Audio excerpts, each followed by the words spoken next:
folks, welcome back. See, got Buddy dragging his leash around a little bit. Starting his leash work here, getting used to being on him.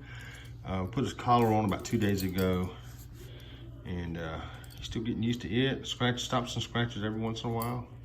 Right now he knows I got his treats, which is actually a good thing. He knows I got his treats, but what I'm gonna do is I'm trying to work on the come. And what I'm doing here is I got his treat. I'll walk away from him while he's eating the treat that I give him. And I get to the end and I tell him, I put a little bit of treat in my hand. I'm trying to say, here we go. It's a little bit more than I want to. Buddy, come. And there you go, good job. Now I've been working with the sit on him also, but that's not what I'm working on today. I've been working, let me see, I'll just go and do it real quick. Let me see what happens. That's it. Go to the leash, good boy, see that? Now usually I use 2 hands, and I'll tell you what I'll do, I'm holding the camera, so it's tough, is I will place the other hand on his tail, bear light pressure, sit, good job. When he sits, I let him have it, and let him go.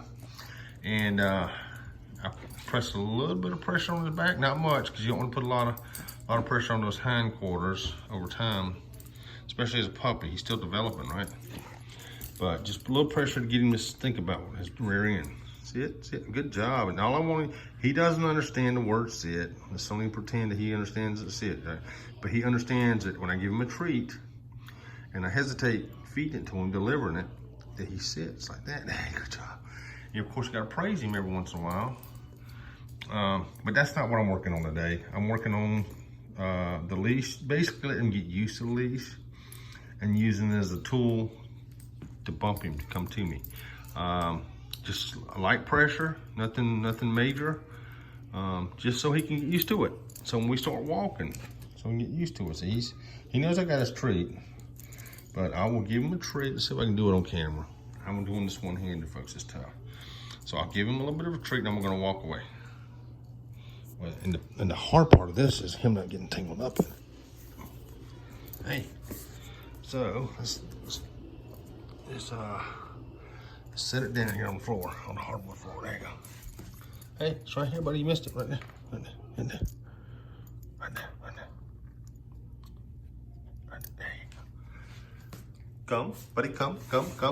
Good job. Good job. Here, he's looking for it. So I'm gonna give him part of this. I had the treat in my hand, in my other hand with the camera.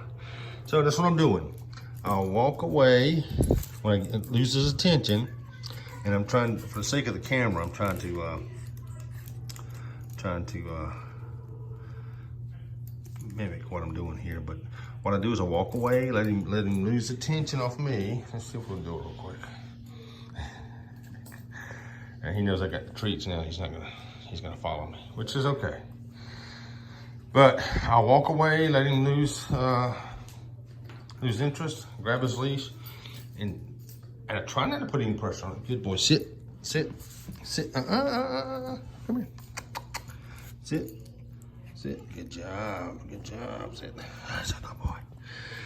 And now, real quick, this is raw. This is what they call raw diet. And I'm using it as a treat. Next time I go to the pet store, I'm gonna actually buy little nuggets, little treat nuggets that you use for training. But sit. And what you do is you don't let him have any. I mean, he might get a little bit of flavor on my fingers here, but until he sits, then you feed it. I'm sorry with the camera. Then you feed it to him. Good job, good boy. And again, he doesn't understand, but this is basically just being repetitious. You just being consistent, and it's being rewarded, consistent rewarded. That's the main thing you need with dog training. Humane, always be humane to the animals. Consistent and rewarded. If you can do that, be consistent with your training, consistent with your potty training, consistent with your walking, consistent with your leash, consistent with everything, then they'll figure it out. Because all you're trying to do is you're trying to figure out how to explain to a dog, to a puppy, what you want them to do. Once they figure that out, sit. Once they figure that out, they'll do it. They want to please. These animals want to please. So, just trying to figure out how to explain it to him. All right, folks. Again, this is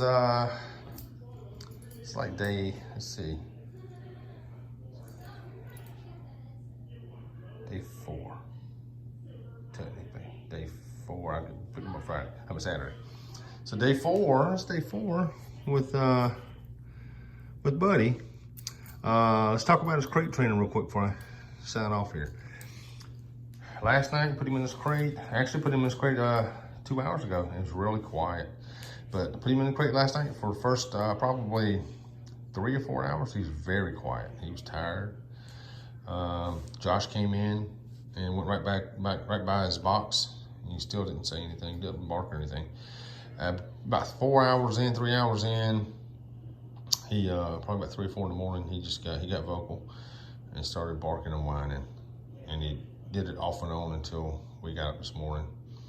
Part of his problem, and I can't speak for all puppies or all dogs, part of his problem is he likes hearing us. When we're out and about or up and about and we put him in his box during the day, he's pretty content as long as he can hear us in here. Is when it gets real quiet.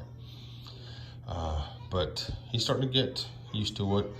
I had one dog that I was training that as a puppy, Dakota. It took him 2 weeks to quit with the whining and crying and stuff. But the main thing with the crate training, isolation type work, you can't give in. You have to put up with it. Once you give in, if you do, then you're only making it worse. You're only making it where you're gonna have, when you finally do buckle down to say, look, this is enough, it's gonna take even more. So, the good thing about the upstairs, we sleep upstairs and put him downstairs in the laundry room, and it's not quite that loud, but not everyone has an upstairs or has a dedicated place to keep their dog, and where it's not that loud. But usually within 2 weeks, and that sounds like an eternity when you got a puppy. But if you can put up with it, allow them to bark it out and whine it out for 2 weeks, then you should be good to go.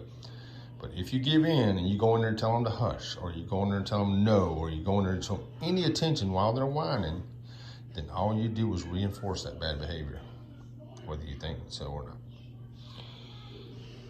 All right, folks. Well, thanks for tuning in. I really do appreciate the feedback. I do appreciate you stopping by. And let's see what we can do here. Grab his leash. That's up. I'll do one more session here. One more.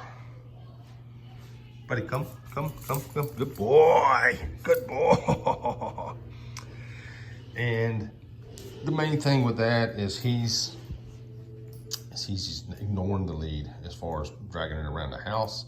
So when I do pick it up to go for a walk, eventually, take a break outside or whatever, sit, good boy, sit, good boy. See, that's another thing you do too. If you see a puppy about to sit, if you kind of say the words,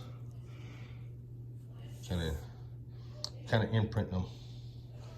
He doesn't realize it though, at this stage, that's what he's being rewarded for. He just knows he's doing something. Sit. Good boy. And what I usually do